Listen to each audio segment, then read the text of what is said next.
তুমি কি রাজা নাকি? তোমার নাটক আমি জানি সব। করতে হবে না, স্কুল যেতে হবে না, নতুন ড্রেস পরে এদিক ওদিক যাবে, খুব মজা না? সব জানি আমি। হ্যাপি বার্থডে আর কাউর হয় না, তোরই দেখলাম শুধু। যত সব। ও বাবা, দিদি কোথায়? কেন দিদি, কেন এত দরকার? দিদিকে এই গিফটটা দেবো তো। তুমি শুধু দিদির জন্য গিফট এনেছো, আমার জন্য আনুনি?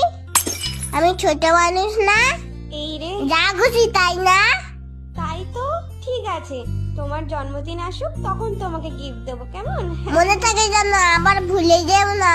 ওই রে, আমার গিফটটা নিয়ে নিল, শিগগিরই যাই। এই তো বাবানের দিদি, হ্যাপি বার্থডে। এ নাও তোমার গিফট। Thank you aunty.